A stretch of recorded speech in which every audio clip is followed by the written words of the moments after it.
看看了啊！哎，便宜了，来看一看，看一看啊！看看啊！阿姨郎，来点吧。你怎么在这儿？我有件事情要告诉你，关于翁归的。翁归，看看啊！翁归，他没死啊？真的吗？那你快带我去见他。千真万确，他们假死啊，是怕有人再次加害。这件事情呢，千万不能告诉任何人，知道吗？我一定不说出去。那你快带我去见他，我有好多话想要跟他说。他不在赤谷城，你若想见他的话，得等几天。那他现在在哪儿？来点吧。将军，不好了！说什么呢？见鬼了！对，我看见了。这大白天的，真见鬼了！滚！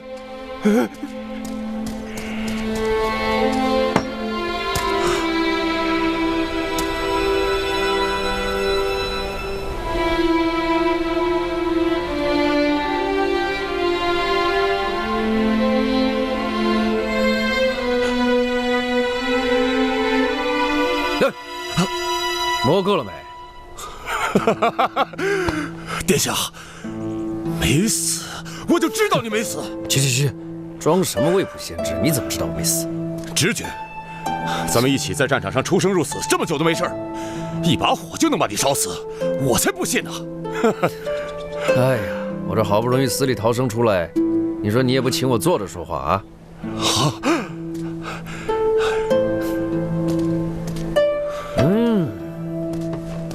哎呀，我这好长时间没喝酒了。殿下，你没死，昆明他知道吗？安索克，我今天来找你，就是要请你帮个忙。这件事情跟昆迷有关。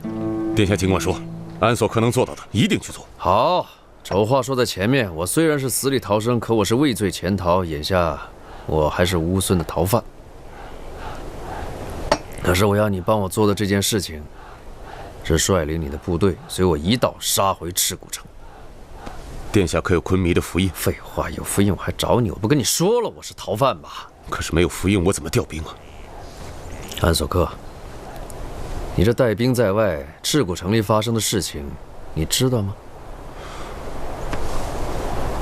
常山西侯和胡姑狼狈为奸，软禁了昆迷，把持朝政，为所欲为。眼下赤谷城已经乱作一团，你可知道？有这种事儿？我翁归向祖宗神明起誓，刚才所言句句属实。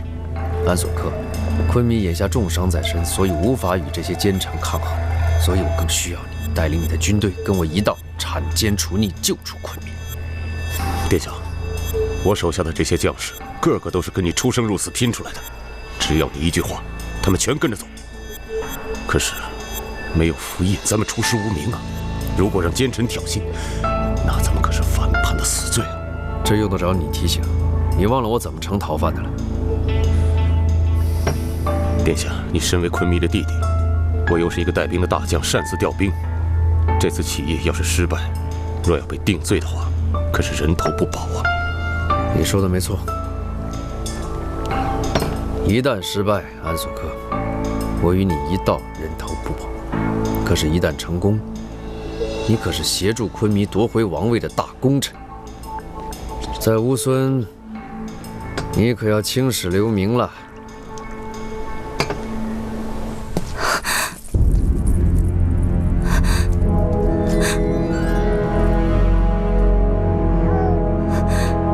你在干什么？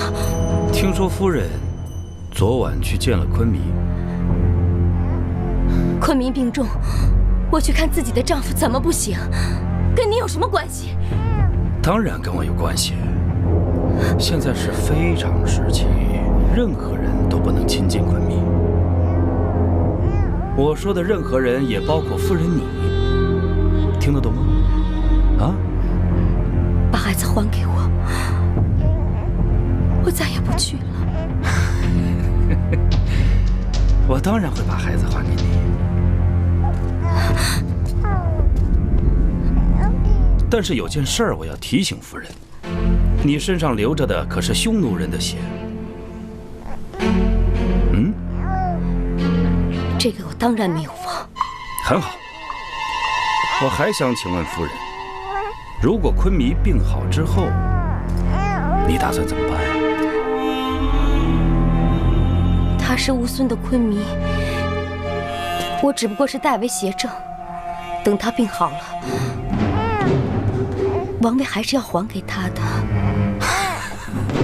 还给他？夫人，想必你已经忘了匈奴人有一句老话：狼要生活在狼群，纵横草原；狼要生活在羊群，那就得终身低头吃草。夫人身上流着的是匈奴人的血，却因为常生活在乌孙，已经把匈奴忘了，口里还念念不忘昆弥。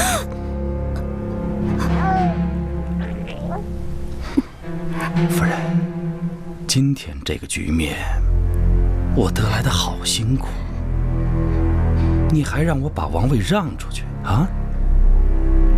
如果昆弥翻脸无情，给我定个谋权篡位的罪名，我该怎么办？昆弥不是个不讲道理的人，只要你诚心认罪，死罪一定能免。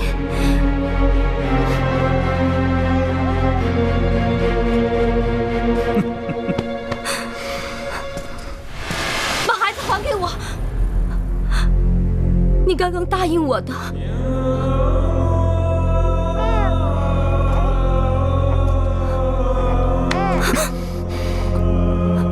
孩子，我可以还你，但不是今天。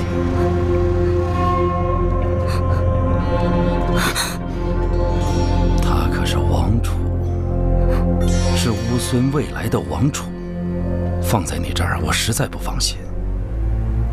万一夫人把一只活蹦乱跳的小狼养成一只温顺的绵羊，那就麻烦了。所以我要带到我府上去养。夫人若是想他，来我府上便是。他是我的孩子，我怎么可能照顾不好他？昆弥还是你丈夫呢，你照顾好了吗？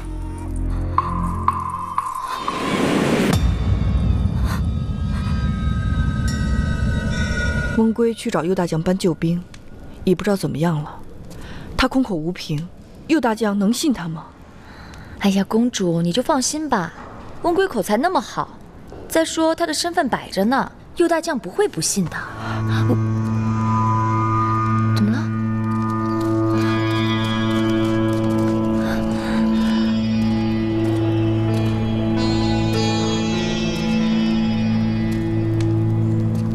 胡姑。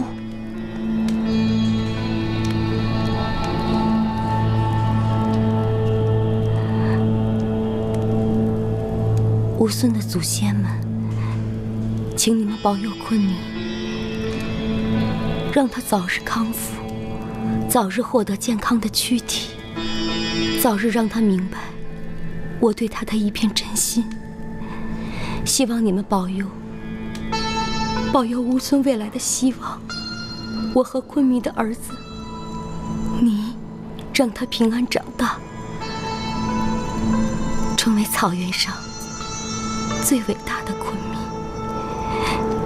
祖先们，只要让他们父子平安，我胡姑愿意奉上生命。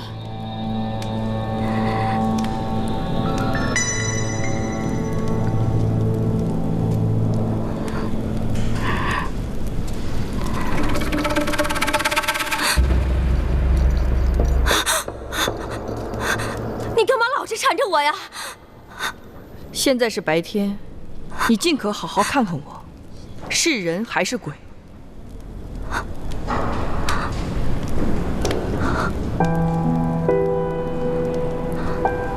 你没死啊？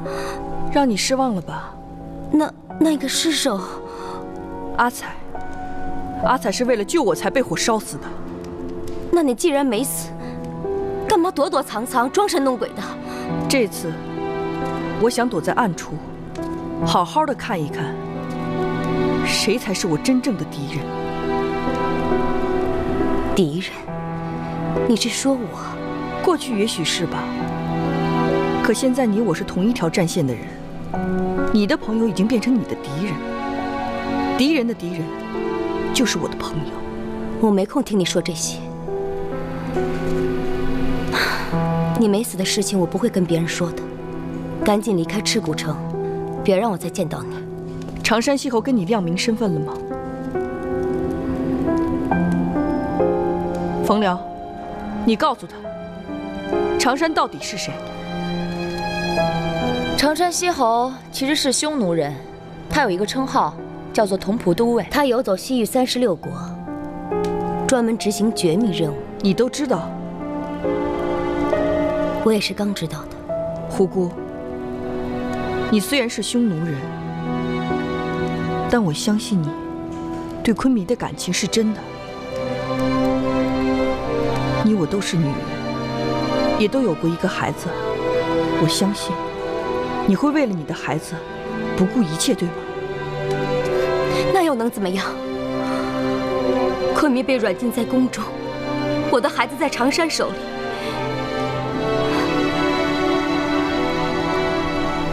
解忧，你救过我的孩子，今天我放你走，算是还了你的恩情。你快走吧，永远别再回来。我不会走的。你我是乌孙的左右夫人，现在昆弥有难，我们不能走，我们要一起努力保护昆弥，还乌孙一片宁静。就凭我们没有兵权，没有内应，怎么可能扳倒常山？只要你我联手，就一定有办法。常山西侯再厉害，他也是个人，是人就一定会有弱点。行了，合作的基础是信任。你我阵营不同，天生就是敌人。我不会相信你，你也不可能完全信任我。就算我们俩联手，我们也不可能把孩子从常山手里夺回来。只要孩子在他手里，我就不可能冒险。你现在处处被动，难道你指望常山西侯他大发慈悲把孩子还给你吗？没错，孩子的性命固然重要，那昆弥的性命就不重要了吗？常山一旦决定利用你的孩子作为统治乌孙的工具，他会放昆弥一条生路吗？公主，有人。现在唯一的机会就是靠我们自己。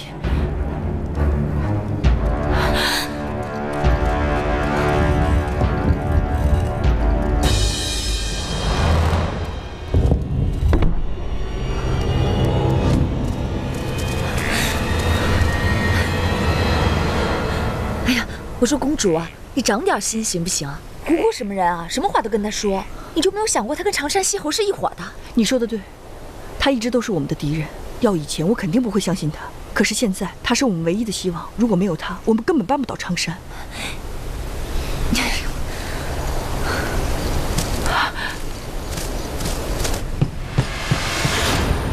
侯爷，有紧急情况。说，右大将军率军离开驻地，连夜行军，直指赤谷城。右大将来的正好，我正愁没机会收拾他。没有兵符就敢起义，这是谋反。马上通知各营将领整顿队伍，准备与叛军交战。喂。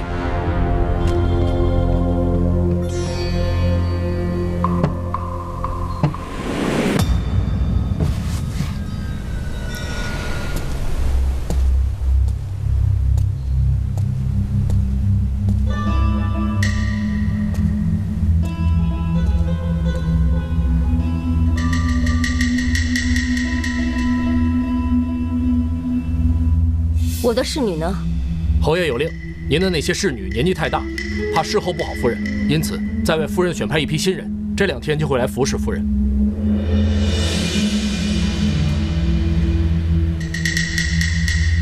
出去！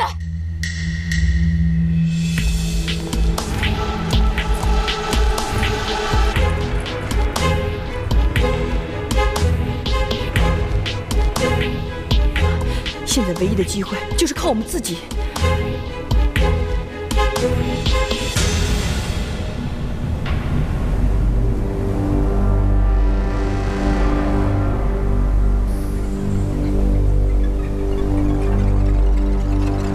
侯爷，侯爷，侯爷，大事不好了！什么事儿？慌慌张张的。末将率骑兵同叛军作战，在叛军的队伍中，末将看到温圭将军。谁？温圭将军。你确定？确定。末将亲眼所见，温圭将军骑在马上，同右大将并肩而行，两人谈笑风生，还让末将给侯爷带话，说让我们放下兵刃，开城投降。如若不然的话，他们就什么？他们就用侯爷的脑袋做开城的钥匙。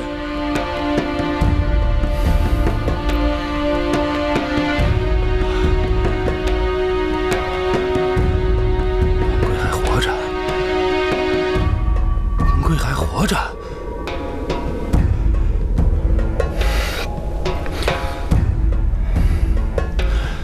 文圭现在离这儿还有多远？还有300里地。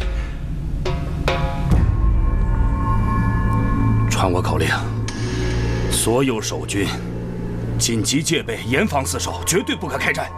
传令之后，带一半士兵搜查赤谷城的每一个角落，必须要找到刘解忧，听明白了吗？右夫人她不是死了吗？废话！文圭活着，刘解忧还能死吗？我的话记住了吗？给我找到刘解忧！喂！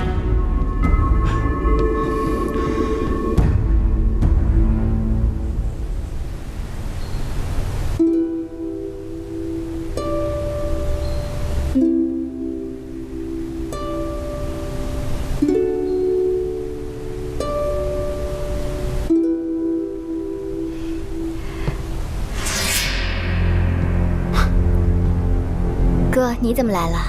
我没事儿，我这儿随便转转。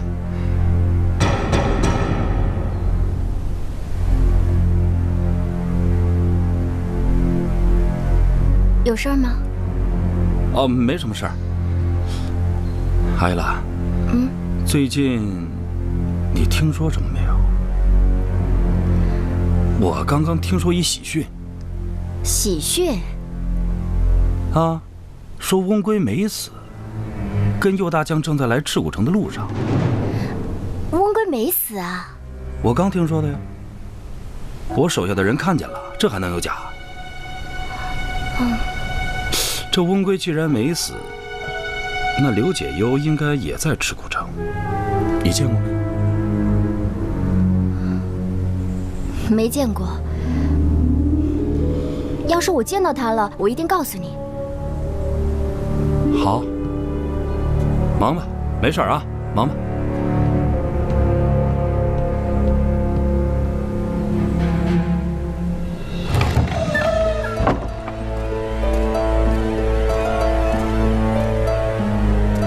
昆明，长山，怎么这么快就忍不住先来杀我了？昆明这话是怎么说的？小侯怎么能伤害昆明呢？右大将他意图谋反，请昆明立刻下旨，小侯会奉旨将他捉拿。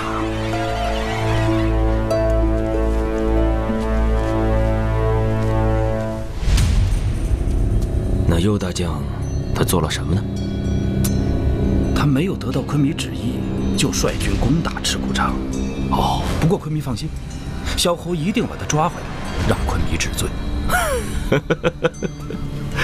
想不到安索科那小子还不赖啊！现在军情紧急，刻不容缓，请昆明立刻下旨。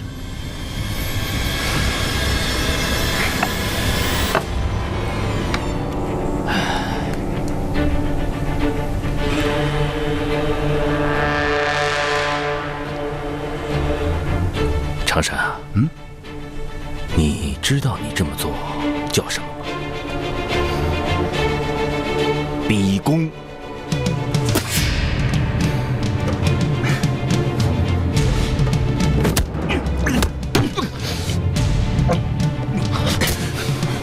为国为民，忠言劝谏，这怎么叫逼宫呢？行不行？不行。写不写？不写。等等，等等，我写，写。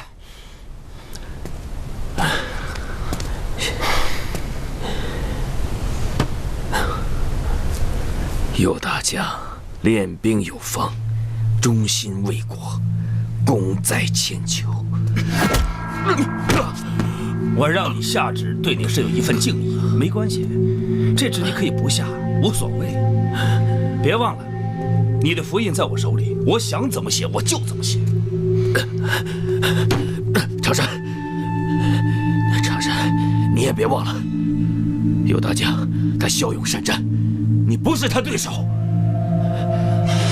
你要跟他对战，你必输无疑。要不这样，你把姑放了，姑赦免你犯上作乱之罪，如何？那我是不是还要感谢你的不杀之恩呢？有件事我忘了告诉你，我已经派人去匈奴请兵了。只要匈奴大军一到，我打开城门，你猜怎么样？右大将就算再能打，他也得投降。你还有，只要你在这儿，翁归跟右大将他们胆子再大，他们敢轻易攻城吗？啊？你说谁？翁归。翁归。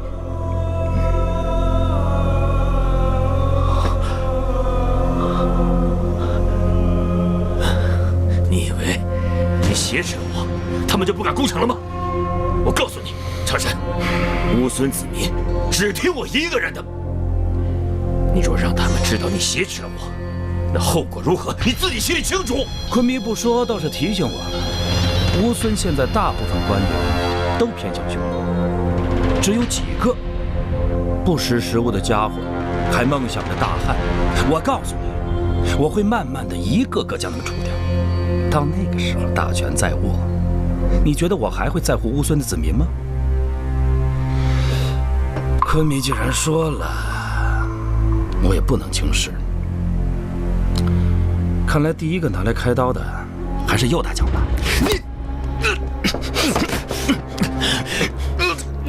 小侯现在想请昆明好好休息，我现在就出城守卫城池，与叛军一战。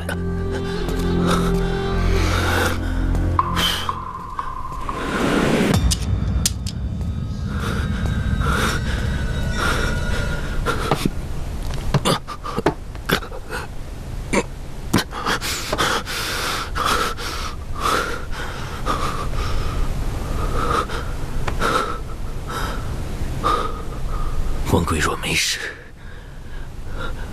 那解忧，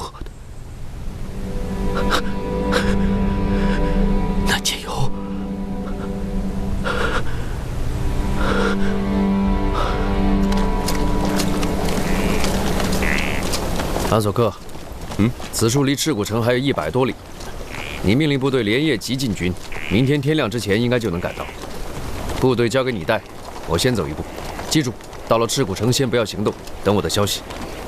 温贵殿下，我可是拼了身家性命跟你回来的，这眼看就要到了，你怎么撂挑子？谁说我撂挑子了？我这不先回去找右夫人吗？这大战在即的，你不好好带着大伙打仗，找什么右夫人？咱们打到赤谷城去，你不自然就见到了？你这个脑子，我要说你什么好啊？你想，常山他知道是我带兵回来，他当然知道我没死。那我没死，是不是就意味着解忧也没死？以他的性格，一定会全程搜捕解忧。我提前回去，就是要防着这一点。哦，再说，他一定想不到我会偷偷提前回城去。到时候咱们里应外合，不是能更快救出昆弥吗？嗯。安索克，兄弟们的性命可就交给你了。殿下放心，安索克在，兄弟们就在。你要多加小心，找到右夫人，尽快联系我们。嗯。先走一步。走。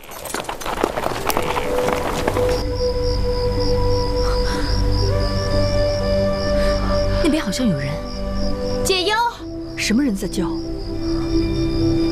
解忧，解忧，你快出来见我！我想明白了，你说的对，我们必须靠自己。是胡姑，胡姑，公主，你不能去，她信不过。她现在是我们唯一的希望。走。解忧，你来了。我想明白了，什么人？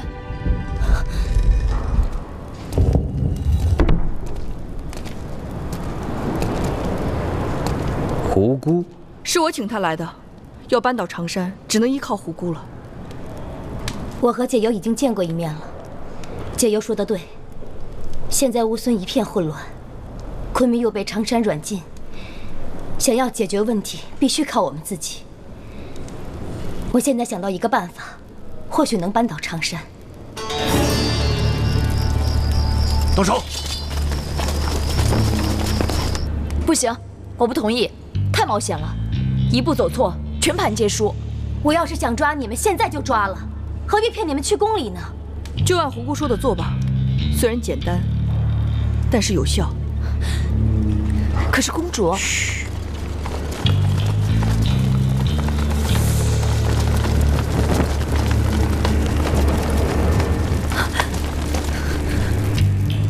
我的好妹妹，你怎么还是那么容易轻信别人呢？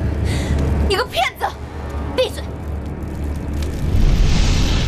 要想扳倒长山，救出昆明，必须听我的。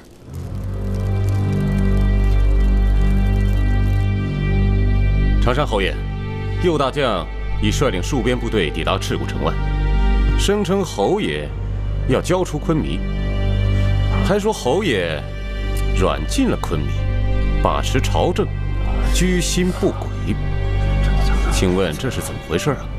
右大将听说昆弥病重，于是起兵造反。一个反贼的一面之词，怎么能信呢？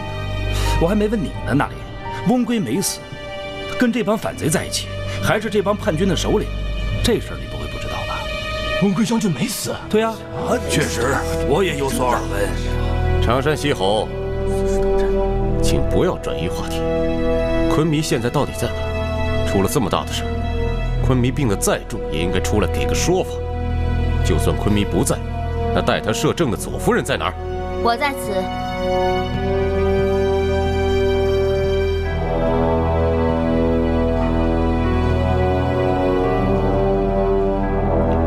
既然左夫人来了，眼下右大将兵临城下，请问左夫人该如何处置？诸位不必忧虑，眼下有一件比右大将更加严重的事需要处理。我敢担保，如果这件事情处理好，右大将的事自然就解决了。夫人所说的是何事啊？我有一件事情要宣布，刘解忧没有死。刘解忧没死，真的？现在就在我手里。如今乌孙一片混乱，为何大家不想想究竟是因何而起？刘解忧私放吕林，引来匈奴和大汉为敌。随后，太后去世，昆弥打猎受伤。眼下右大将聚众谋反，所有的一切都是因刘解忧而起。刘解忧已经亲口承认，害死太后的主谋就是他。真的？如果大家都没意见，我现在就把刘解忧带进来，让他当着大家的面亲口承认自己的罪行。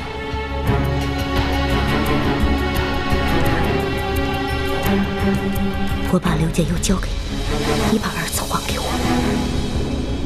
关键是他能认罪吗？昆弥在你手里，他怎么可能不认罪。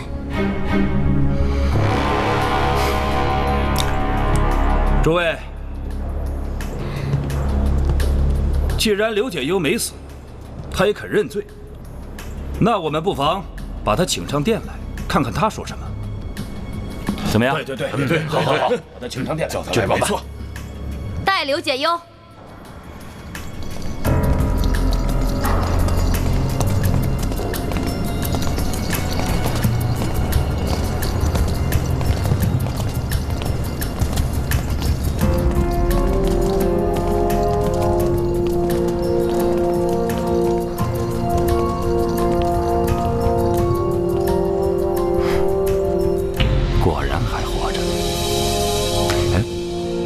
你说你是陷害太后的主谋，这事儿真的假的？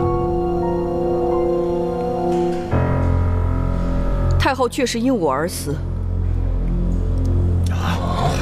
我愧疚不已。今天当着所有大臣的面说出事情的真相，希望大家可以宽恕我，免我一死。没想到，你居然是这种人！既然他已经承认了，还让他说什么？各位，对，什么都。既然刘解忧来了，就让他把话说清楚。大家都在，要实话实说。你是怎么害死太后的？所有事情的起源，都是因为孩子。话说清楚，什么孩子？大家都记得吗？乌孙出兵大渊的时候，我怀了昆弥的骨肉，可就在我生产之前，却突然滑胎，失去了我的孩子。也让乌孙失去了一位王子。可是自我怀孕之后，我就非常小心，滑胎之事太过突然，这其中定有蹊跷。于是我就开始查，没想到，害死我孩子的不是别人，正是我们的太后陆虎母。你说什么？太后为了保住王室血统的纯正，不惜害死了好几位王子。她在给每一位核心公主的安胎药中，都加入了滑胎的药物，让我无法保住我自己的孩子。而细君公主也是如此，失去了她的孩子。刘解忧，你杀害太后，还敢污蔑太后的名声？我告诉你，刚才你所说的每一句话，句句都是死罪。正是因为我知道太后这件事情，才让太后遭奸人所害。死于非命，还在狡辩！你现在就是罪人。我何罪之有？刚刚你还亲口说你杀了太后呢，大家都听到了呀。我说太后之死因我而起，却从来没有说过太后是我害死的。害死太后的真凶就在这里，他利用太后，让每一位核心公主饱受滑胎之苦。是谁呢？还利用太后在他手里的把柄，在药里加入剧毒。大家想一想，滑胎虽然伤元气，但不至于死。细君公主为何而丧命？而我、昆弥还有胡姑，曾先后中毒。如此毒辣的手段，是何人所为？当庭翻供，你以为能救得了你的命吗？救不了。来人，把刘解忧拉下去。哎，慢着。左夫人，刘解忧说的话听起来匪夷所思，但他已经是犯了死罪的人，为何要在这个时候诽谤太后？难道大家不想听听其中的原因吗？说得这么邪乎，我们倒想听听还能说些什么。既然把话说了一半，为何不把话说全，省得我们大家弄得云里雾里？是，我们说是不是？是，说清楚。既然各位都想听，那我们不妨听听。刘解忧，你别忘了，诽谤太后也是死罪一条。那要挟太后，试图颠覆乌孙，该当何罪？毒害和亲公主，谋害昆弥，把持朝政，又该当何罪啊？你能告诉我，谁能有这么大的胆子吗？有一个人，他生于匈奴，受匈奴大单于之命，周游西域各地，此人所到之处，无不充满阴谋或杀戮。后来这个人又到了乌孙，假扮成一名乌孙贵族，开始他更深的阴谋，就是要让我乌孙灭族，并入匈奴的版图，从此以后受大单于的统治。这个人利用太后谋害另一位夫人，表面上是为了保证乌孙血统的纯正，而实际上是为断我乌孙的血脉。我之所以说太后之死因我而起，是因为当我知道我的孩子之死跟太后有关，而这个人担心自己暴露，就残忍地杀害了太后。而现在，这个人又夺走了乌孙的王子，以他的性命要挟左夫人胡姑，自己摇身一变变成了乌孙的摄政大臣。此人是谁？不用我多说了吧？常山西侯，我是应该叫你常山，还是同蒲都尉啊？侯爷，他说的可是句句属实。你真的是同蒲都尉吗？常山侯爷，他说的是不是真的呀？是啊，怎么会？刘解忧啊，刘解忧，你太能编了！我怎么可能是同蒲都尉呢？我是乌孙的常山西侯啊！各位，咱们相识多年，你们还不了解我吗？太后是一国之母，我怎么会伤害太后呢？刘解忧，你杀害太后，诬陷大臣，你只有死路一条。来人！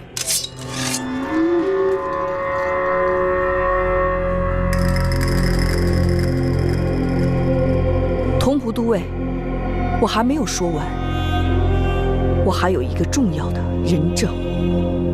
什么人证？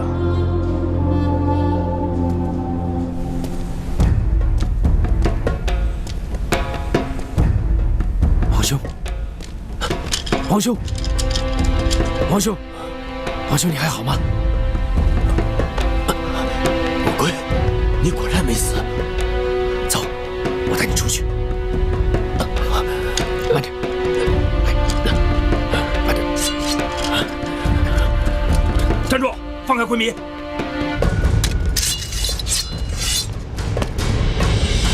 他们带走。走。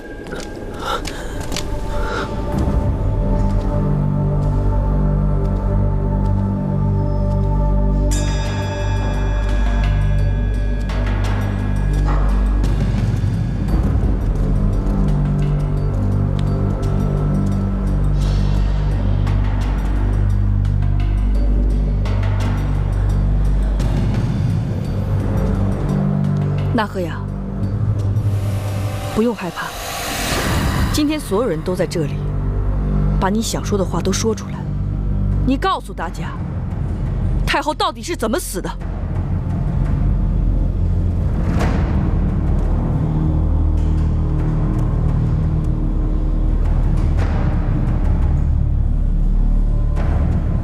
这是乌孙大典，说话一定要小心一点。纳赫雅，你跟随太后多年，诚实可靠，有什么话尽管说出来。是他杀了太后。你说什么？你满口胡言！你一个下人敢在这儿说这种话，下去！你是匈奴人，江湖人称同蒲都尉。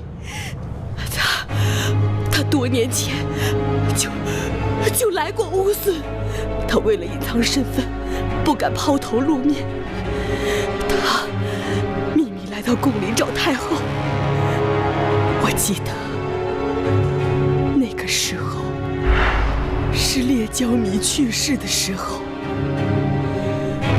列焦弥原本把王位传给了翁归殿下，太后在这个匈奴人的帮衬下，篡改了列焦弥的遗旨，让军须弥做了昆弥。这个匈奴人就以这个为条件，让太后帮他篡改身份，做了常山西侯。我多次亲耳听见他威胁太后，让太后按照他的旨意，把堕胎药送给细君公主，解忧公主和胡姑夫人。太后有的时候不肯，他就威胁太后说，要把篡改遗旨的事情说出去。右夫人发现太后送去的汤药是堕胎药后，她怕暴露了自己，不惜连太后都杀害了。你以为太后死了，就没有人知道你的真实身份了？你一个人杀害太后的时候，我就躲在床后，我亲眼看见是你，看见是你。你们串通好了，一起来陷害我，你们是老糊涂了吗？我是乌孙的常山西侯，现在的摄政大臣。同仆都尉，你的死期到了。诸位，证据确凿，把常山西侯给我拿下！我看谁敢！我有兵权在手，刘解忧有罪在身，他的一面之词，你们能信吗？啊！来人！今天你们谁都别想活着离开这儿，还有你，你以为你能活着离开这儿吗？现在就把这帮叛贼就地正法！愣着干嘛？动手！住手！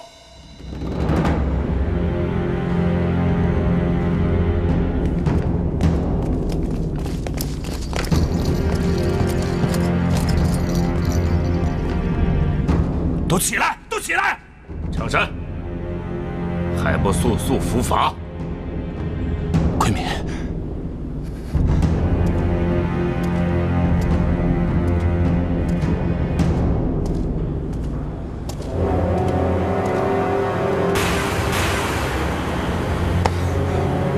昆明，事已至此，常山已经不能回头，是常山错了，饶常山一命吧。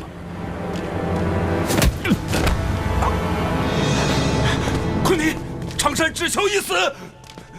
昆明，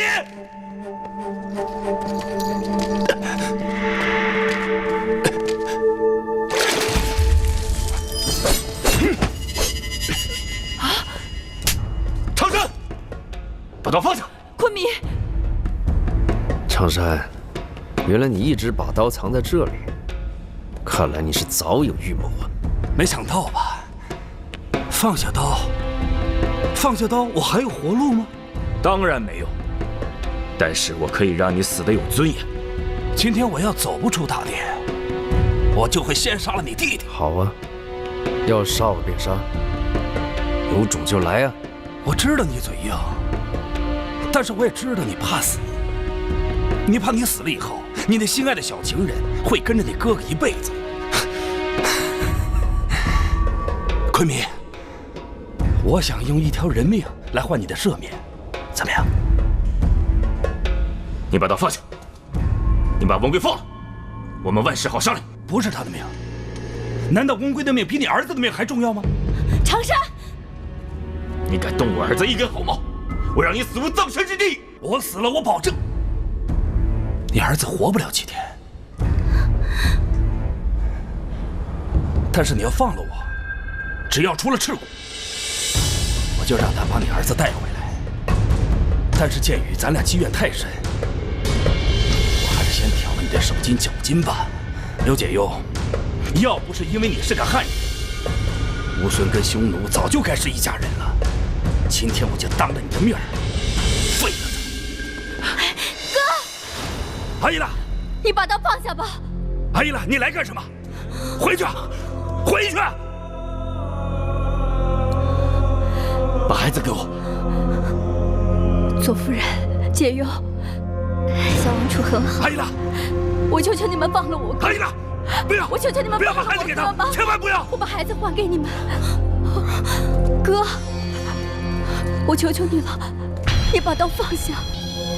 不可能，阿依拉，把刀放下。阿依拉，你知道你这么做是在背叛我吗？阿依拉，我不会背叛你，我求求你，你把刀放下好不好？不可能，我不想让你再伤害更多的人，你把刀放下。你不是想离开赤谷城吗？我们现在就走，我们现在就走，我跟你走。你太单纯了，阿依拉。只要你把刀放下，我求求你。他们会放了我吗？你放了小苍狼，昆明一定会放我们走的，是不是？哥，常山的罪孽深重，就算我能放过他，乌孙的神明也不会放过他。听见了吗？啊！你太单纯了，走。小苍狼，我就问你一件事，你有没有喜欢过我？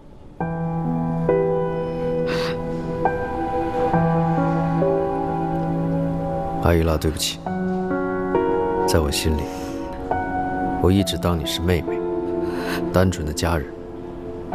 你知道，我心里爱的是别人。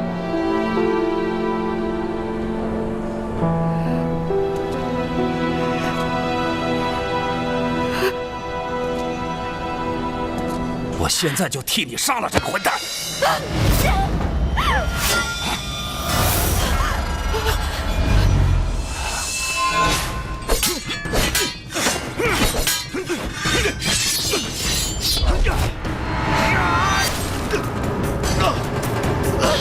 王兄，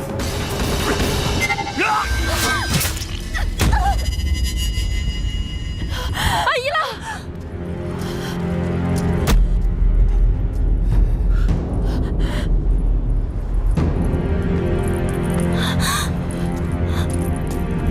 昆明，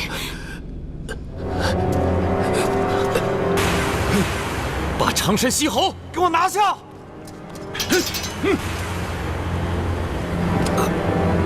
昆明，昆明，昆明，昆明！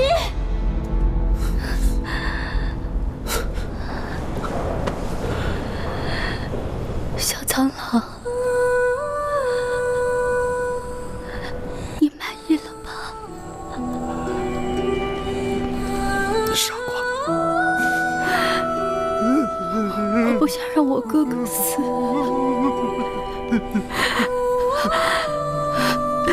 可我更不想让你死。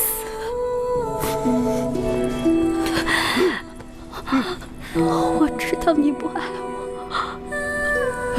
我，我只想让你记住我。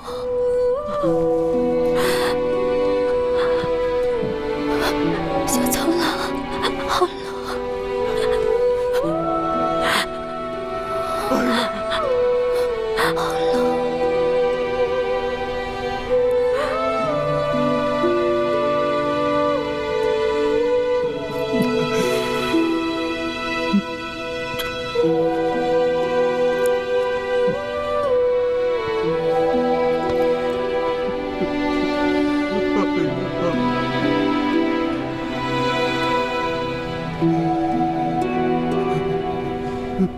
阿依拉，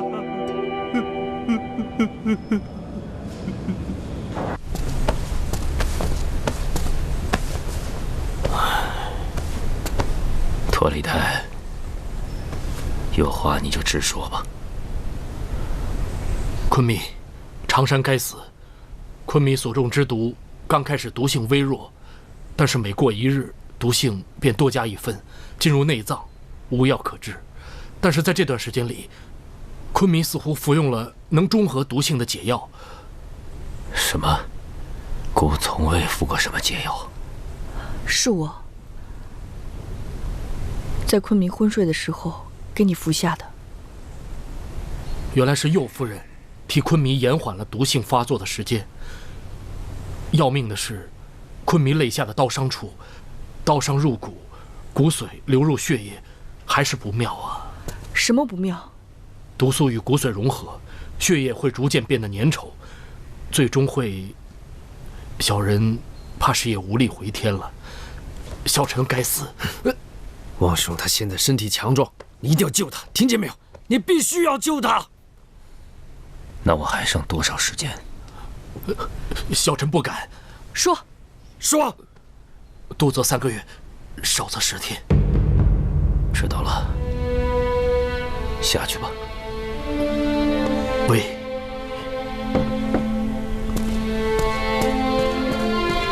光贵，王兄，你刚才也听到了，我的身体已经无法处理朝政了。从现在开始，所有朝政都由你来代为处理。王兄，你开什么玩笑？你可不能把这些烂摊子扔给我。等你好了，你自己来处理。不用多说，就这么决定了。昆弥，我这就飞鸽传书给皇上，让他请最好的医生给你诊治，好吗？不用了，你坐近一点，让姑好好看看你。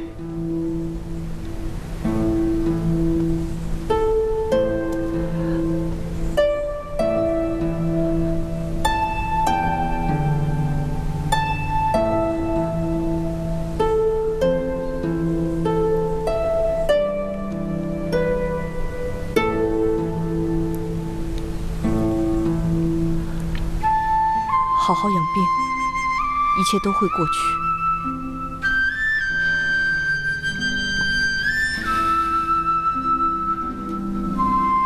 文贵，长山呢？已经拿下，等候昆弥发落。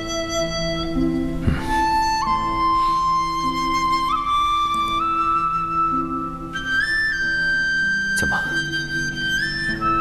他想耍什么花样吗？他已修书大单于，让大单于趁昆弥抱恙之际发兵赤国。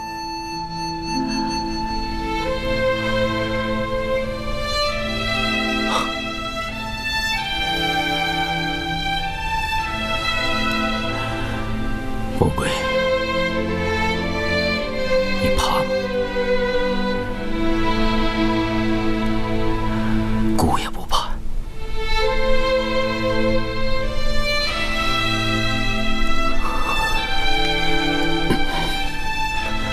我们终于又可以像小时候一样，一起去大忙了。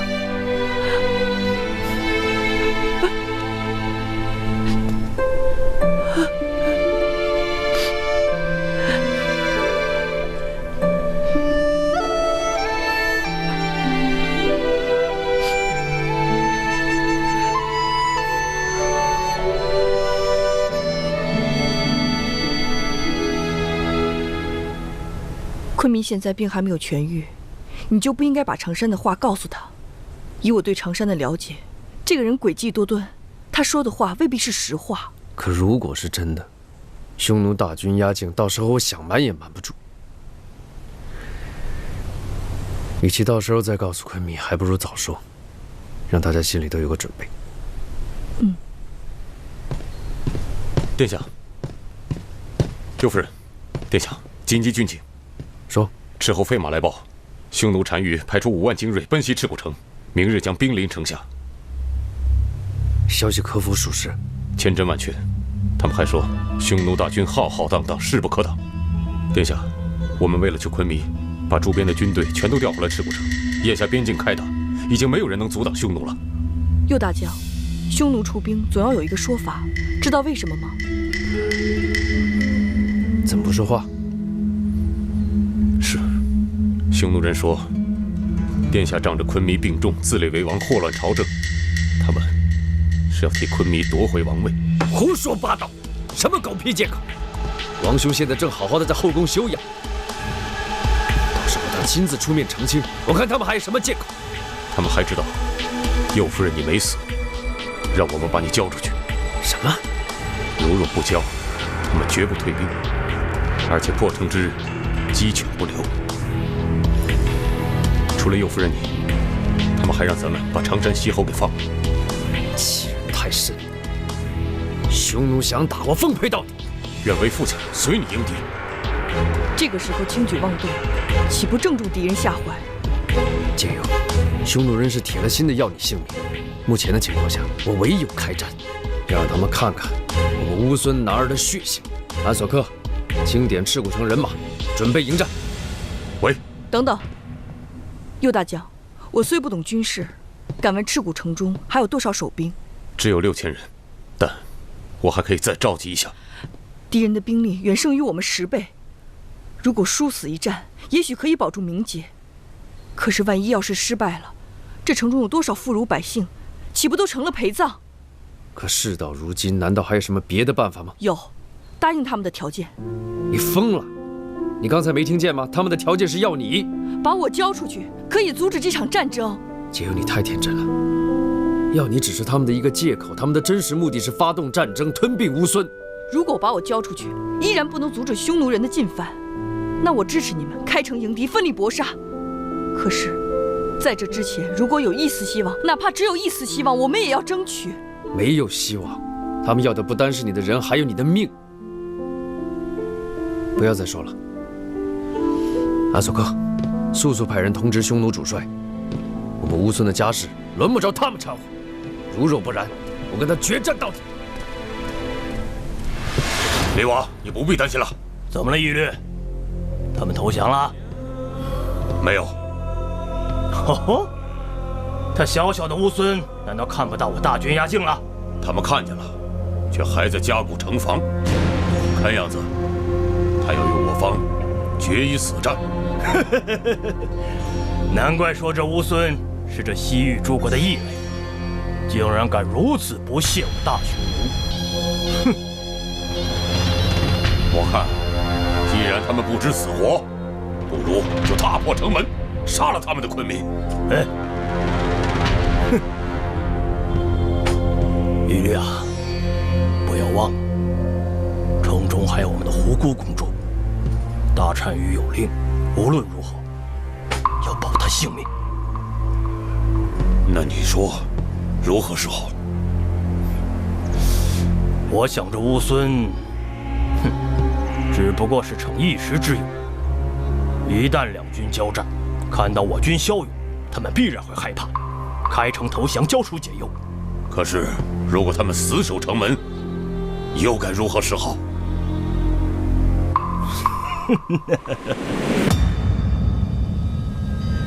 如此，便只有血洗赤骨城了。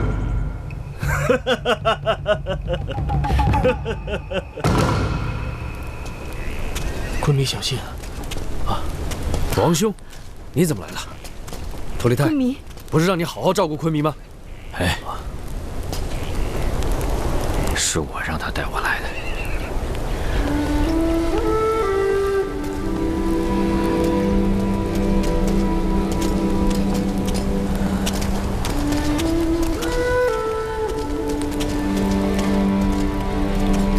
匈奴人的5万铁骑，故也来亲眼见识一下。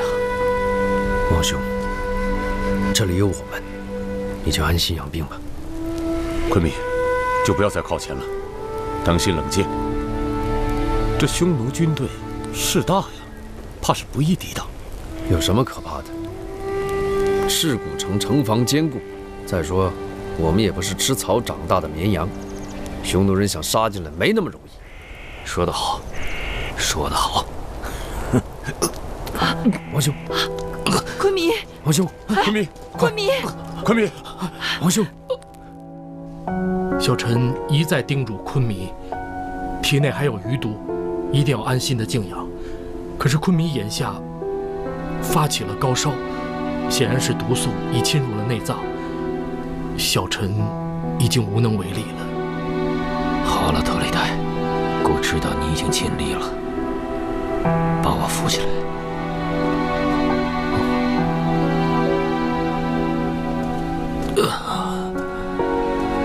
去，给我准备好的东西拿上来。喂。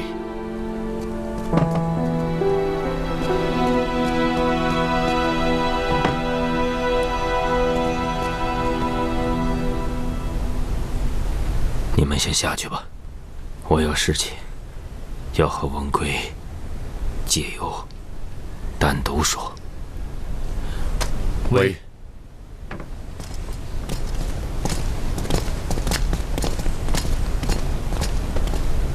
文贵，过来。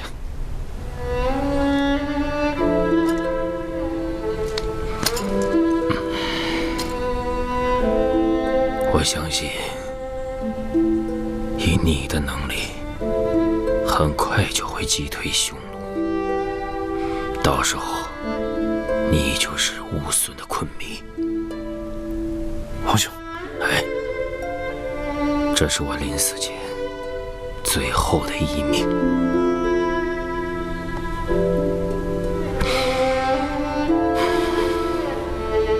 不过你要记住，你当上昆弥之后，万事要以乌孙的利益为重。我相信你一定能做得比我强。但是有一件事情你得答应我，你做成乌孙的昆弥之后，必须把解忧送回长安。我不能把他留在这儿，他会成为乌孙的隐患，这样匈奴人就永远有借口向我乌孙发兵。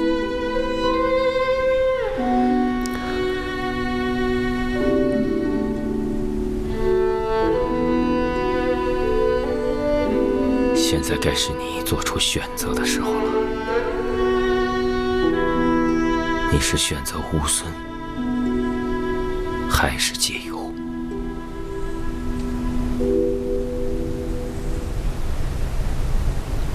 我要是不选乌孙，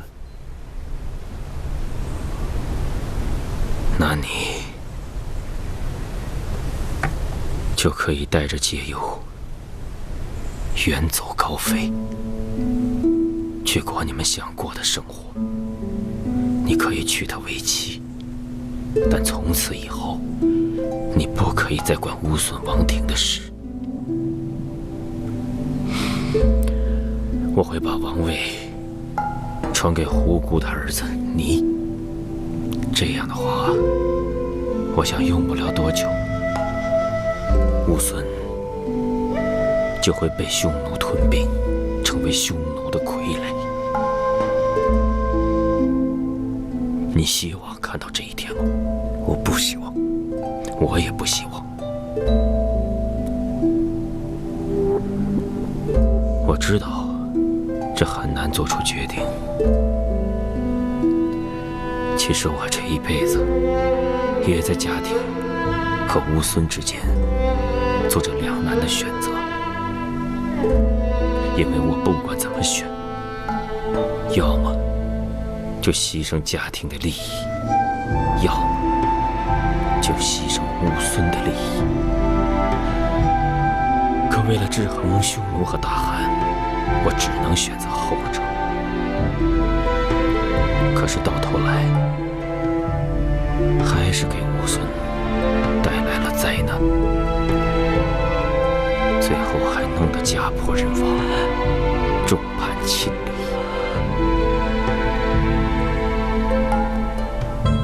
千万别像我这样，我知道以你的能力，你一定比我强。不要做出错误的决定。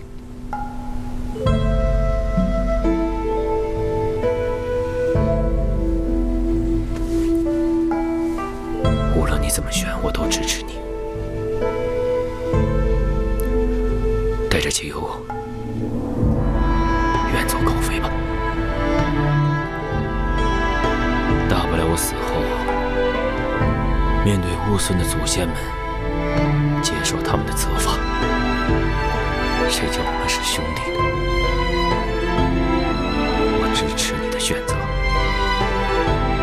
拿着。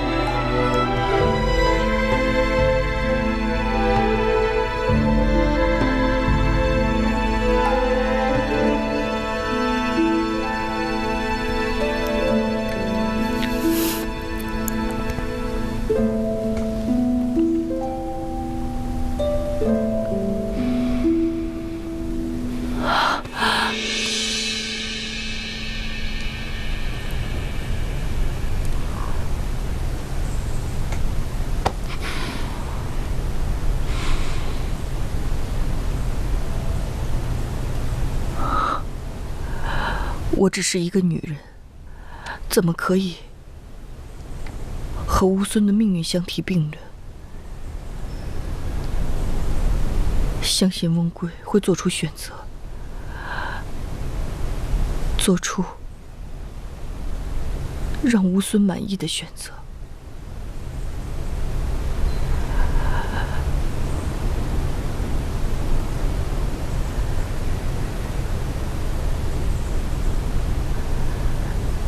你出去，我和昆明有话说。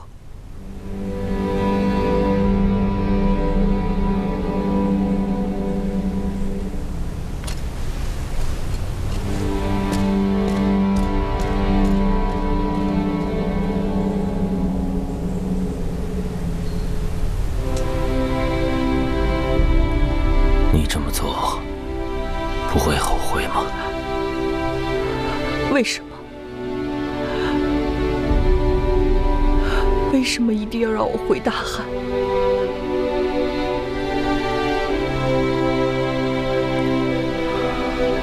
因为在我活着的时候，我不想看到你们在一起。孤是凡人，也会嫉妒。以前都是我让着你，这次你就让我一回。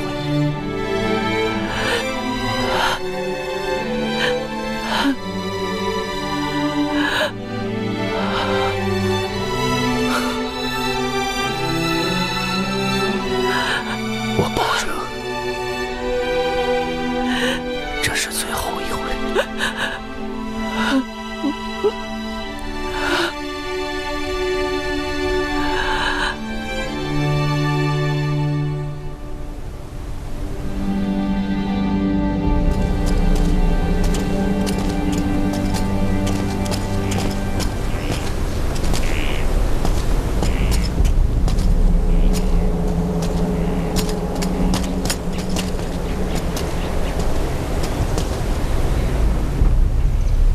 兄弟们，眼下匈奴人的5万铁骑就在我们眼皮底下。我想问，你们害怕吗？我知道，一定会有人害怕，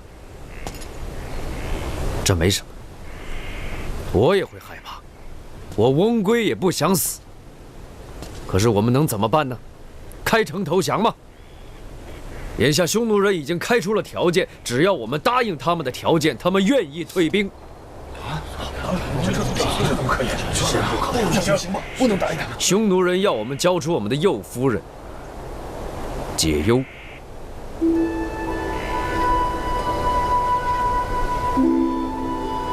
眼下解忧也愿意出城，以换取赤谷城得以保全。是。送一个女人出城，换得大家全部获救，何乐而不为呢？但我想请你们每个人扪心自问一下，即便我们活下来了，我们能活得安心吗？我们能让一个柔弱的女人替我们去死吗？如果匈奴人今天要的是我们的母亲、我们的妻子、我们的女儿，我们能用他们的性命去换吗？不可能！能让乌孙女人替我们去死，我们自己却苟且偷生吗？不可能！今天匈奴人要的是解忧，是我们乌孙国母，这是对昆弥的侮辱，对我翁归的侮辱，对每一个乌孙男人的侮辱。我们能够答应吗？不能答应！既然不答应，我们能开城投降吗？绝不投降！既然不投降，我们该怎么做？死战到底！我们不会孤军奋战的。白天沙将军会突围出去，请来我们的援军汉军，有汉军相助，乌孙必胜。右大将，末将在，你务必要保全怀将军顺利突围。殿下放心，末将一定助怀将军突破重围。今天翁归把自己这条性命与大家放在一块儿。我们死战到底，守住赤谷，守住解忧，将匈奴人杀得片甲不留！片甲不留！片甲不留！片甲不留！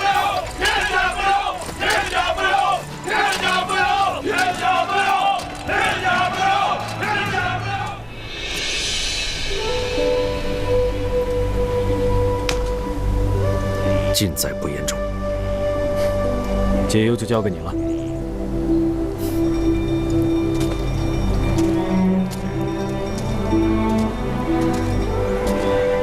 路上小心。放心吧，我会的。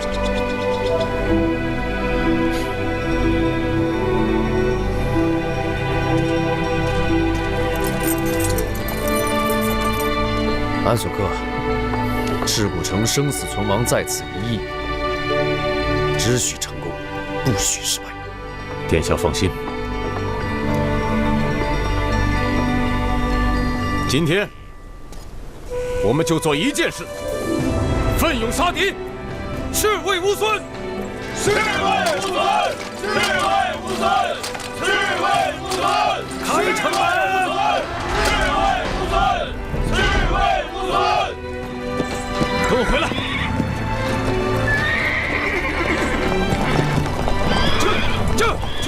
撤！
就你这点人，也敢跟我一战？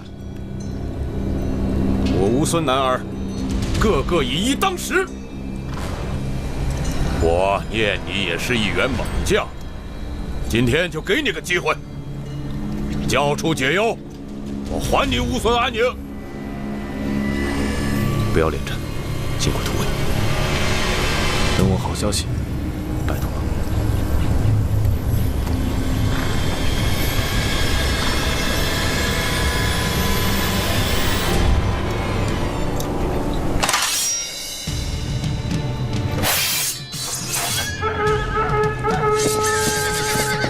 乌孙就是公主，公主就是乌孙，兄弟们，杀！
怀天杀，他一定能冲出重围的。等援兵来了，就意味着会有更多的人因为我而死。他们是为了你，但也是为了乌孙，为了和平。别再说傻话了。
此负隅顽抗。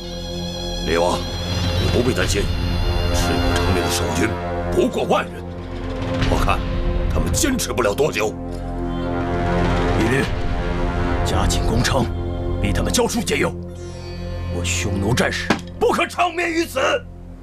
末将定当竭尽全力。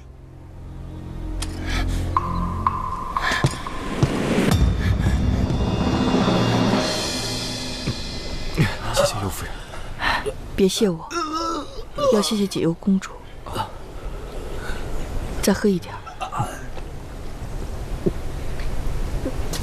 解忧，解忧，你看我把谁给你带来了？公主，怀大哥，公主，怀某不辱公主使命。情况如何？敦煌守将愿意相助，不过要等皇上的旨意才肯出兵。什么？敦煌守将已经点起狼烟，长安城现在应该已经得到消息，就差皇上旨意了。先别高兴得那么早，万一汉帝不肯出兵，又该如何？不会的，皇帝不会坐视不理。乌孙是大汉的盟友。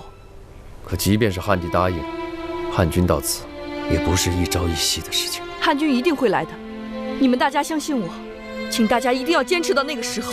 好，我们相信公主，相信公主，相信公主。哎，公主，冯辽他在外面，去吧。啊。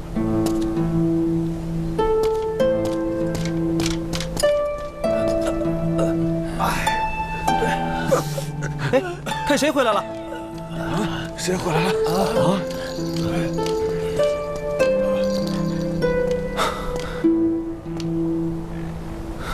我回来了。还愣着干嘛？救人！啊，好。哎，给我找点喝的。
都还不清，你起来，少占我便宜。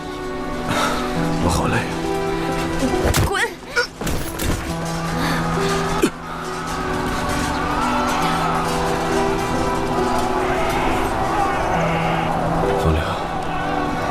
你说咱们打了几天了？有3天了吧？这帮匈奴还真是顽强，损失这么多人，还在坚持。我看守城的士兵已经疲惫不堪了，再这么下去，恐怕要……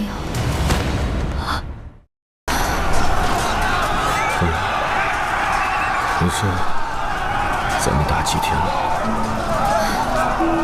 有3天了吧？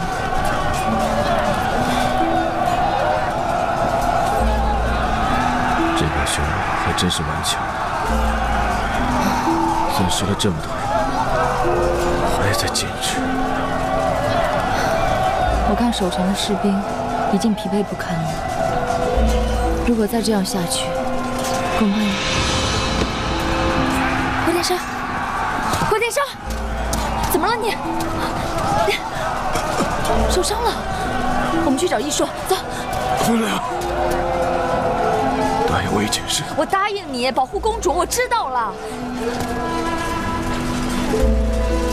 我想让你答应我，从今以后保护好自己。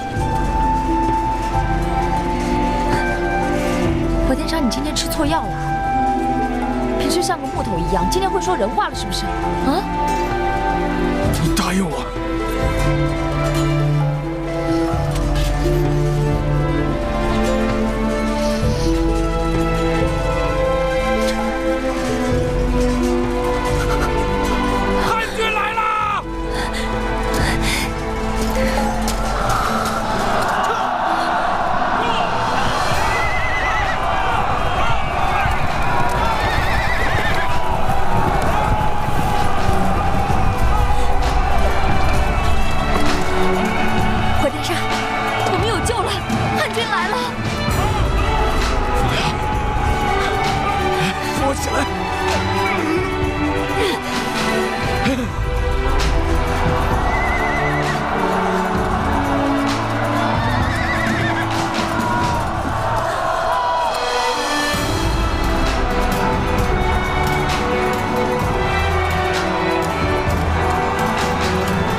你答应过我的，会听我的故事。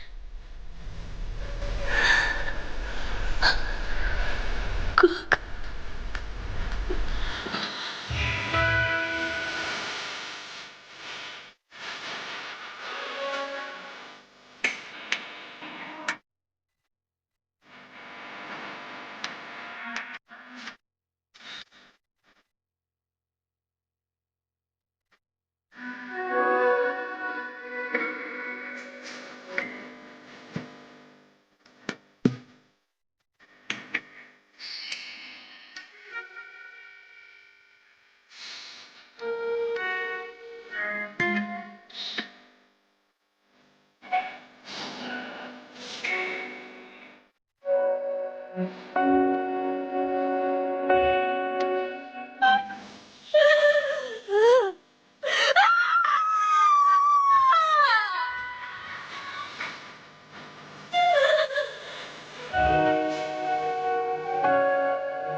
么不过去？我没办法面对怀大哥。如果不是因为我，他怎么会不断的睡在这儿？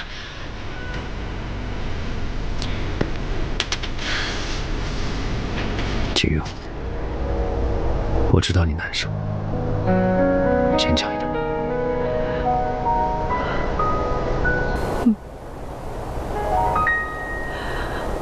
赵将军带了多少兵马？回禀公主，末将一接到皇上命令，就日夜兼程赶来，但准备仓促，只带了5000精锐。5000精锐解不了赤谷的围城。后续部队什么时候能到？这个末将就不知道了。但皇上在信中说，要末将拼死保卫赤谷城。我想皇上一定不会坐视不管的。辛苦你了。右大将麾下会安排你的士兵休息的，明日一早要跟我们一起战斗。多谢公主。那末将先去安顿了。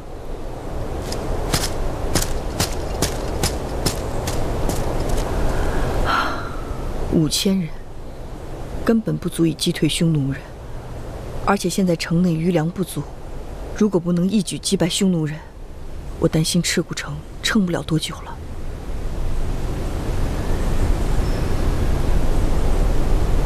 你不会又想用自己去换取匈奴退兵吧？我告诉你，想都别想！别说我不答应，赤谷城上下没有一个人会答应。你看看怀天杀，他是为什么死的？你这样做，他死都不会瞑目。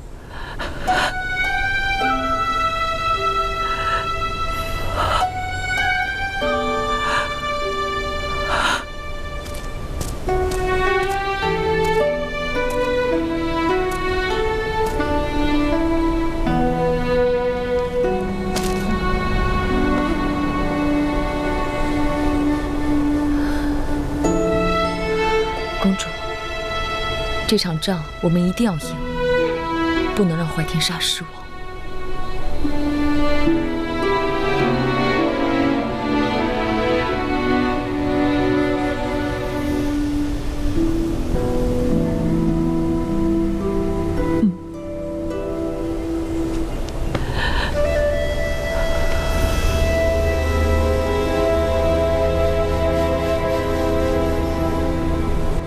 来，喝点水，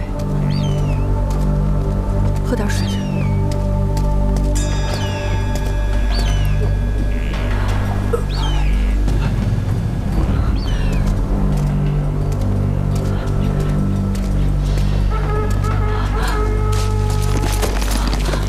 又来了。来之，灭之。之前我们能够抵挡住匈奴的进攻，这次也一定能。可是赤谷城已经到了极限，我不希望这里遭受涂炭。解忧，你是解忧，你不能放弃。你选择的是赤谷城，不是我。解忧，保护这里是你的责任。如果今天右谷离王还不退兵，明日我就出城。亏我这么长时间一直把你当对手，没想到你这么不争气。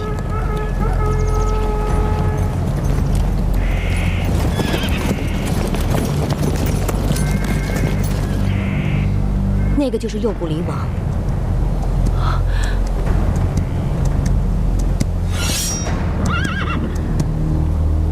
我猜他是来谈判的。看来到极限的不只是我们。真的要出城了？为了赤谷城，我要去试一试。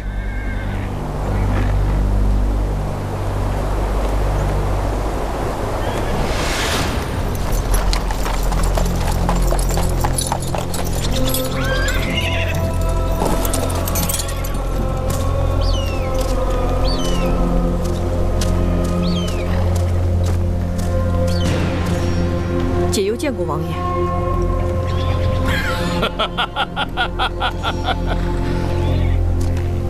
没想到大名鼎鼎的解忧公主是这么个女娃娃。我已无孙右夫人，大汉和亲公主之名前来和谈，王爷却如此傲慢，这就是你匈奴人的诚意？和谈，那不过是你一厢情愿罢了。看我5万匈奴大军兵临城下，你那小小的赤谷城，我挥手可破，拿什么跟我和谈？好在我们大单于悲天悯人，放你乌孙一马，快快开城投降。解忧就是要告诉你，赤谷城不会投降的。你说什么？赤谷城不会向任何一个人投降。不过大王要是肯退兵的话，解忧倒是有一份大礼可以送给你。如果不投降，那就没得可谈了。哼，解忧告退。等等，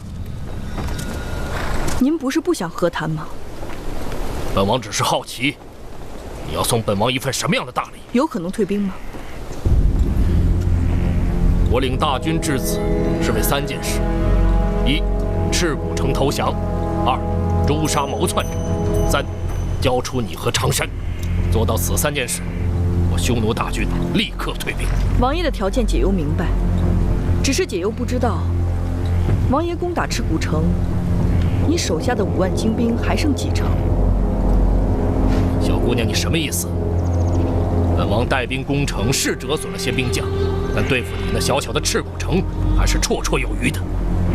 小姑娘，纵然你身后有几千汉军，挡得住本王吗？解忧不才，但数数还是会的。自王爷攻打赤谷城3天以来，手下将士折损不止1万把。我赤谷城岿然不动，现在又有汉军援助，不知你拿下赤谷城还有几成把握？据本王猜，你赤谷城粮草不过10日，现在还需供给汉军，饭都吃不饱，你拿什么跟本王打仗？而且本王折损兵将，比赤谷城折损的少啊！那个汉将，怀天杀，不就阵亡了？别轻举妄动。为了你城中百姓，还是接受本王的条件为好。王爷的意思是说，解忧要是不答应，您就一定会打进城？那是当然。夫人笑什么？解忧知道，匈奴军队善战，但是我乌孙的健儿和大汉的将士绝不会甘受屠戮。如果你一定要打，即使赤谷城烧成一片焦土，我们也不会坐以待毙。也许赤谷城真的会陷落，但是我保证，你得不到一个俘虏，而你的军队会在赤谷城下全军覆没，死无葬身之地，只够苍鹰和野狼分尸。从此以后再也回不到匈奴的草原，岂不可悲？不过解忧也不希望这样，所以才会跟大王提出送你一份厚礼。讲。解忧愿意停战，让你们回到匈奴，而且我可以保证，乌孙和大汉的联军绝不从后追赶。夫人，我带大军至此，岂可如此退兵？王爷，您在这赤谷城下消耗着粮草、军器，还有所剩不多的补给，马上就要入冬了。难道您希望您和您的部下在这城外度过寒冷的冬天？大单于的命令，不过是希望借你5万大军的威势，让我乌孙不战而降，交出我刘解忧，而绝不是让你拼光家产，只带我解忧一人回去领命，对吗？只要你肯撤兵，我会让汉军后撤30里，让你们安全地回到匈奴。夫人，倘若我退兵，与大单于处，当如何交代？解忧不会让你空手而回。你忘了，我有一份大礼要送给你。什么大礼？常山西侯。常山？对。常山多次加害于夫人，夫人你能放他回家？跟我赤谷城相比，常山西侯的命一文不值，你尽可带他回去。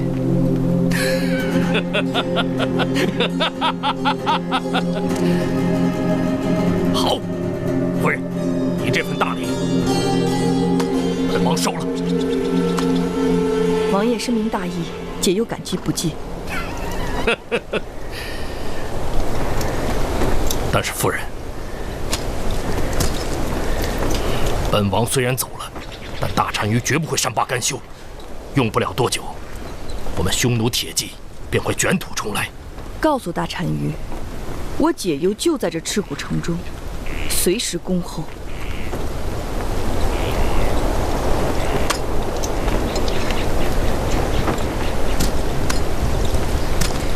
走。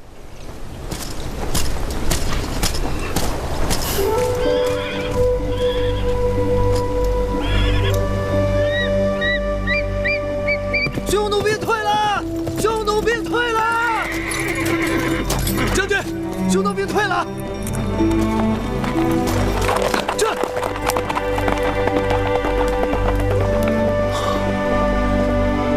退了，真的退兵了。尤夫人成功了。解忧公主！解忧公主！解忧公主！解忧公主！解忧公主！解忧公主！解忧公主！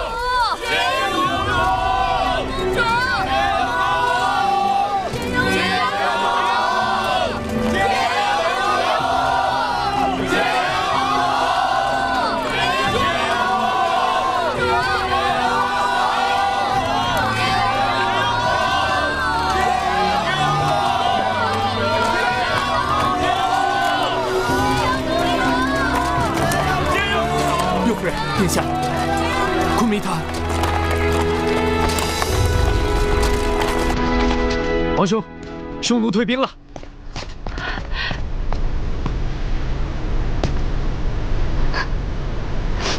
昆明，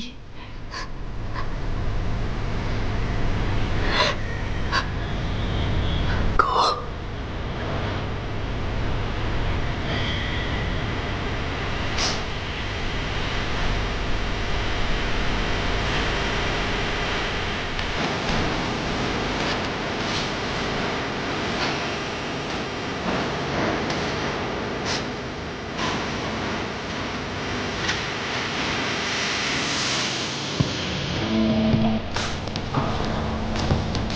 殿下，昆明怎么样？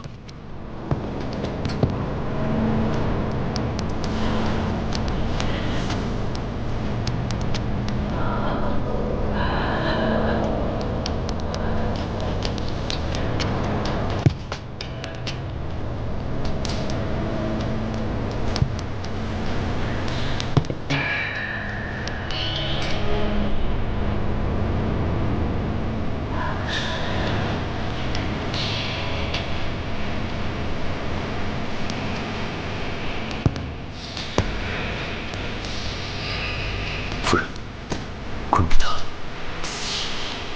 夫人。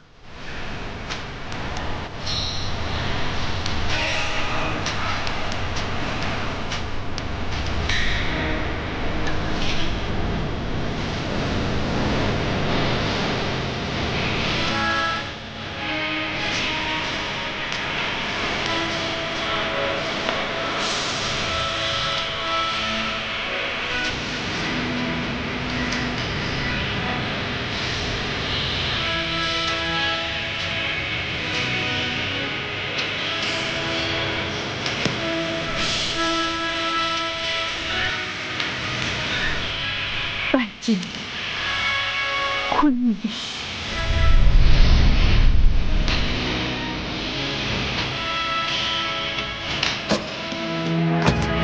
拜见昆明。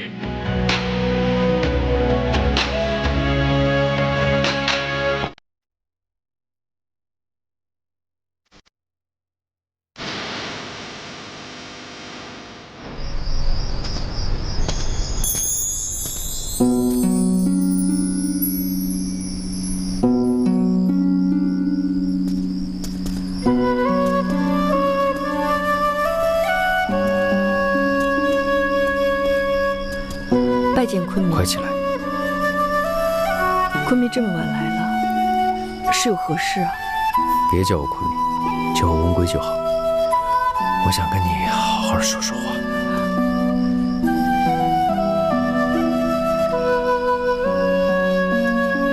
昆明国事操劳，还是早点回去休息吧。解忧，你怎么了？你抬起头来看看我，我是温归啊。乌孙国没有翁归了，只有乌孙之王翁归迷。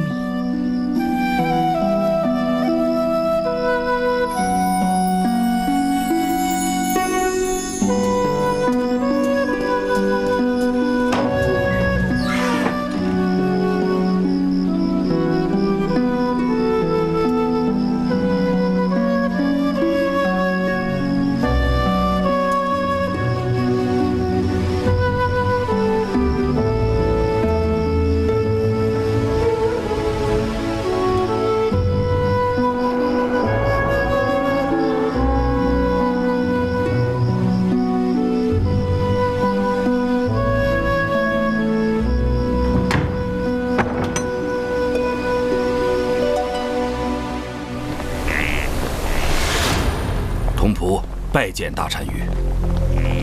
童仆，你潜伏乌孙多年，耗尽我无数的人力财力，现在你已经失去所给予的一切，犹如丧家之犬，有何话可说？童仆无话可说。要知道，现在的你对我来说，已经没有任何价值了。童仆知罪，但童仆还有最后一个请求。讲。童仆既无为单于拿下乌孙，最后功亏一篑，这都是拜刘解忧所赐。刘解忧害我失去了唯一的妹妹，也正是他死守赤谷城，让右谷离王无功而返。所以，童仆愿重返乌孙，替单于杀了解忧，请单于恩准。事成之后，童仆愿以死谢罪。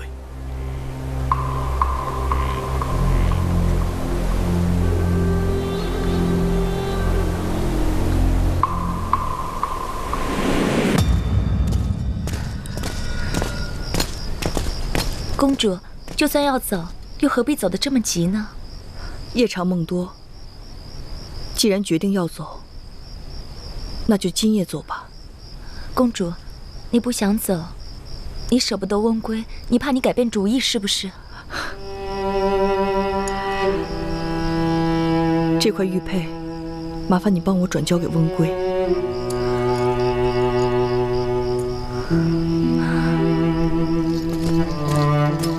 公主，马已经备好了，还带了几个亲信的卫士。冯辽，此次反汉，路途艰辛，你可以不必跟着我。公主，我若不死，就会一直保护你。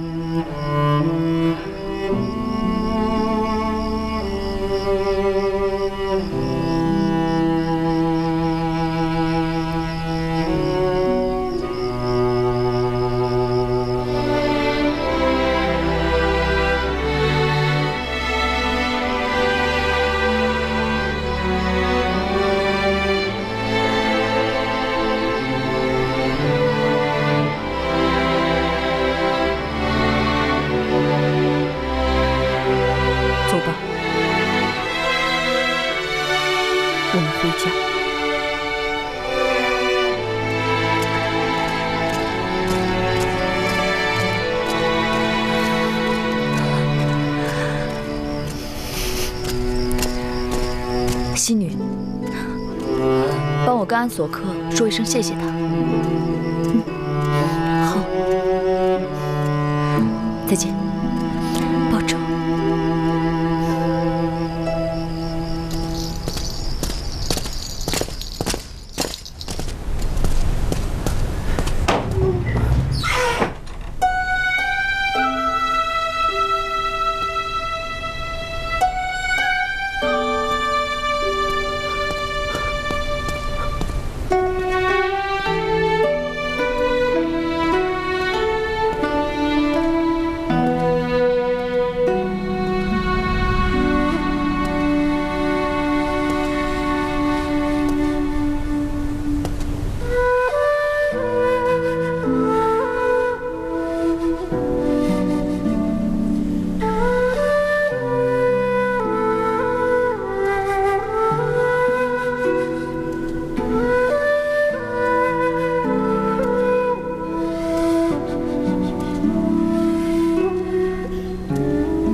文武，突然就跑了。张双，解忧昨晚连夜就走了，看来是真的。怎么这么快就走了？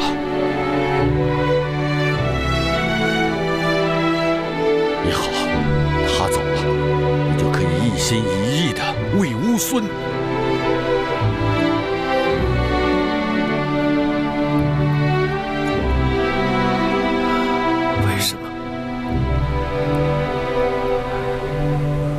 为什么要逼我做出这样的选择？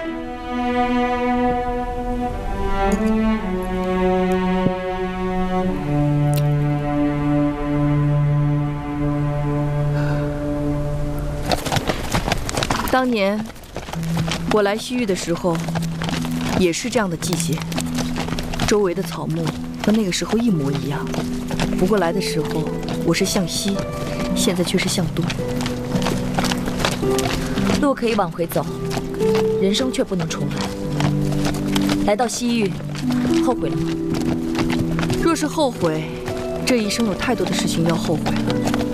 如果没有遇见温归，没有暴露玉佩的身世，没有被皇上选为和亲公主，你说的对，人生没有回头路，也不应该后悔。如果真的要面对的话，我宁可笑着面对。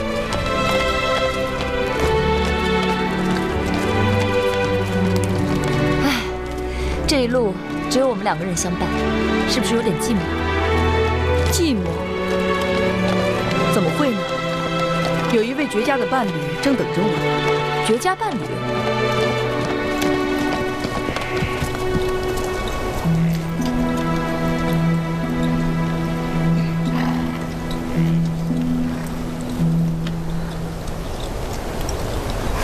粉姑娘，干嘛这么看着我啊？姐姐，你真舍得王子尼吗？妹妹，现在的乌孙是温归的天下，我若是不走，别人岂不是会说我想母凭子贵，把持朝政？再说，我相信温归会把你当成亲生儿子的。可是离开了乌孙，你打算去什么地方呢？现在还没有打算呢。赤谷城已经没有值得我留恋的东西了。等你进入大汉疆土之前，我们做个伴儿好不好？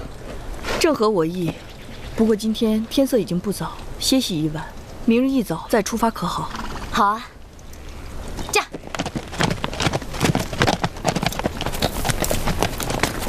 啊！之前2个人恨之入骨，现在这般亲切。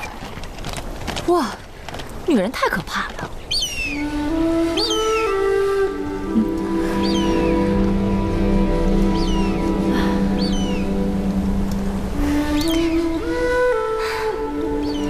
你这人真奇怪。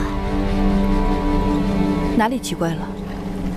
现在昆明已经不在了，你大可以跟温归成婚，共同治理乌孙。可你倒好，在这个时候偷偷跑回汉地。我不能留下来。难道你不想陪在他身边吗？想。很多事儿不是你想就可以的。现在乌孙的昆迷是温归。如果我是你，为了自己心爱的人，抛下一切，在所不惜。再说，昆迷都不在了，你还要跟我抢他呀？姐姐，你我已经不是敌人了，可我一人说不过你。这么跟你说吧，这是我的选择，我也只能这样选择。即使心里再疼，也只能做这样的选择。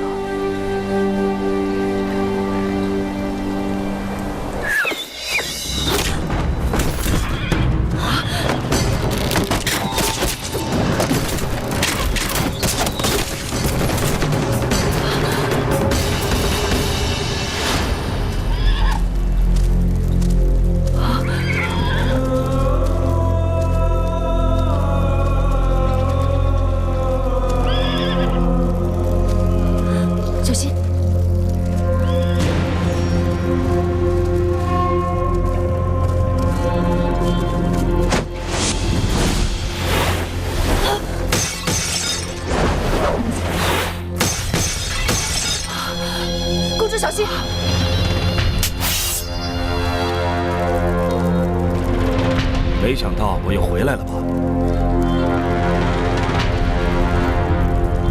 这么多年，我一直在经营乌孙和匈奴的关系，眼看就大功告成了，没想到最后却毁在你们手里。为此，我失去了心爱的妹妹，失去了单于对我的信任，所以今天你们谁都别想活。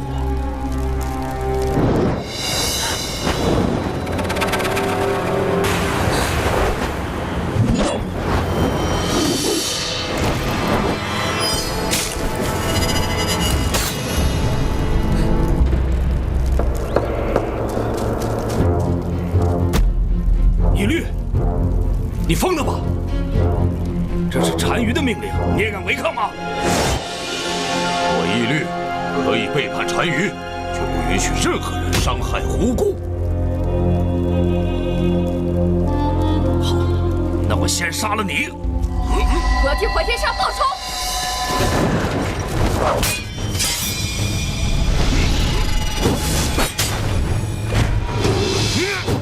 公主，快走！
咱们就此别过吧。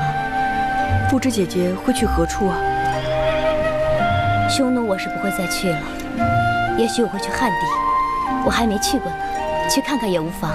去汉地，真是太好了，也许我们还能再见。看缘分吧。你的命运还未可知。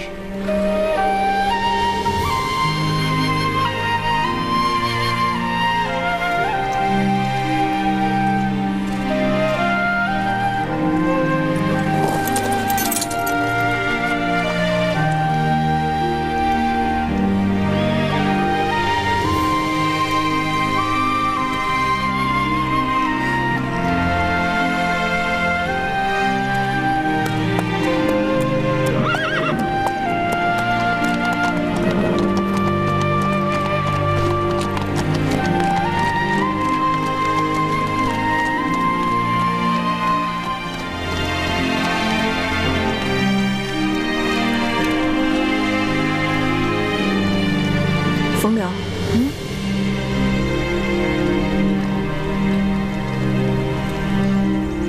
我们也走吧。公主，我先去喂马，你们再说2句。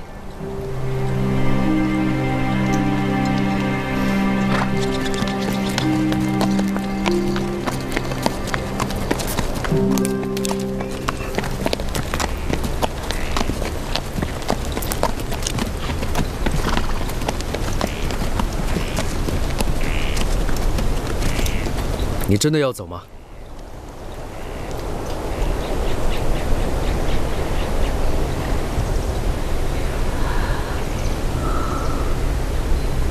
对，别再问我这样的问题了。你知道我的心意。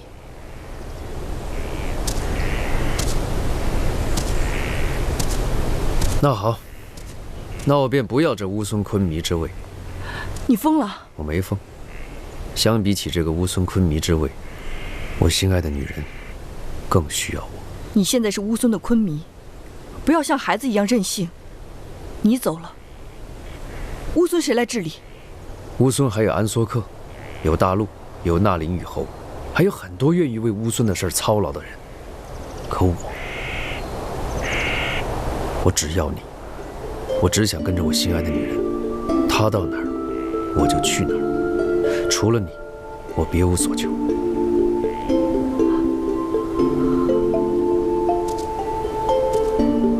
即便是你不要我，我也会跟着你。你知道，你甩不掉我的。